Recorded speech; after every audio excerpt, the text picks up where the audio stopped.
des grands vins secs, vraiment secs.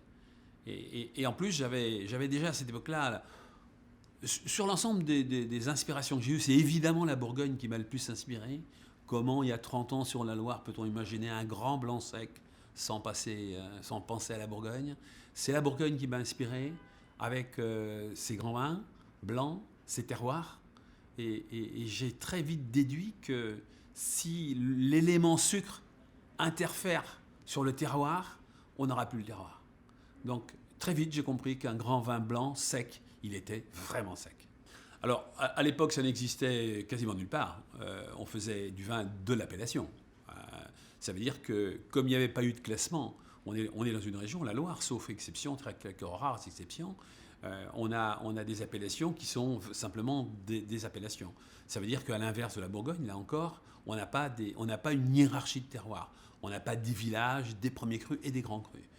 En réalité, sur le terrain, quand on a 400 hectares à Montlouis ou 2000 hectares à Vouvray, évidemment qu'on n'a pas 400 hectares strictement identiques ou 2000 hectares strictement identiques, qu'on a une gradation.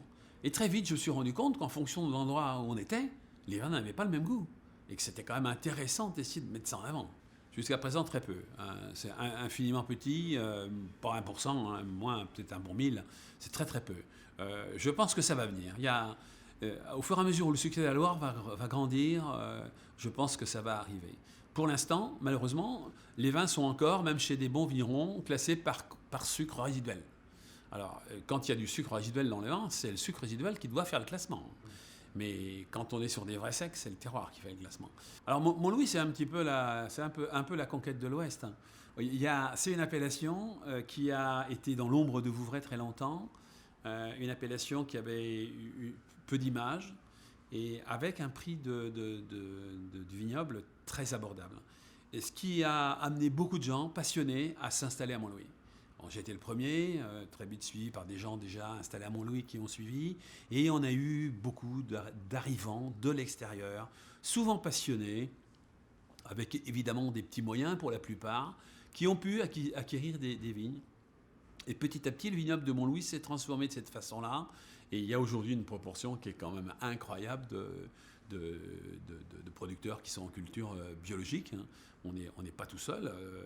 Il y a beaucoup de vignerons qui vont dans le bon sens. Alors, ça ne veut pas dire que tous font déjà bien, mais tous s'y prennent bien. Et ça veut dire que quand on laboure, quand on vendange à la main, quand on vinifie en barrique, qu'on chaptellise pas ou peu, il y a un moment où on va finir par faire des bons vins.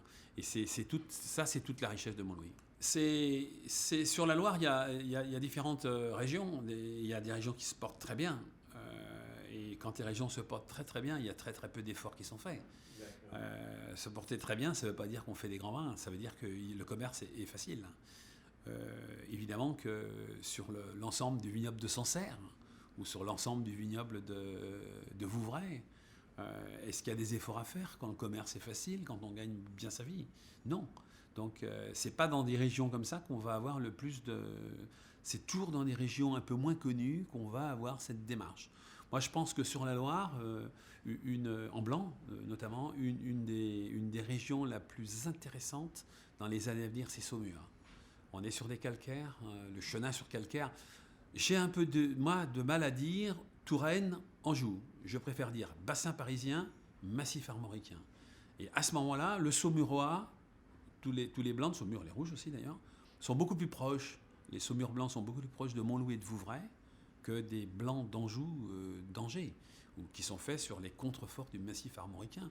On est ce qu'on appelle l'Anjou noir. Les caractères n'est pas du tout le même. Et je pense qu'en blanc, sur Saumur, il y a des jeunes qui s'installent. C'est aussi un endroit où la vigne est assez raisonnable. Il y a des vraies pistes de grands vins à venir. Alors, c'est effectivement un très grand problème. Hein. Les dernières récoltes qu'on a faites, tous autant qu'on est, moi j'ai quand même une récolte sur les 5 dernières années, j'ai des récoltes moyennes tant en blanc qu'en rouge qui dépassent pas beaucoup 20 hectolitres hectares. Et à 20 hectolitres hectares, mon banquier disait que mon modèle économique n'était pas bon. Soit les prix n'étaient pas bons, soit le rendement n'était pas bon, mais ces prix-là, avec ces rendements-là, ça ne marchait pas. Donc évidemment que c'est difficile pour tout le monde, quelle que soit la dimension de... Et c'est malheureusement ce qui risque de couper les jambes à des jeunes qui s'installent et de nous exténuer économiquement, même des gens un peu mieux installés comme on peut l'être. Donc c'est dommage parce que après, en s'installant pour faire des vins, il ne faut pas rêver, il n'y a pas de fortune à faire, hein, sûrement pas. C'est un peu le miroir aux alouettes, hein, on a une envie, une impression que voilà. Mais après, ça dépend où on prend sa richesse. Si on prend sa richesse dans l'argent, il ne faut pas venir.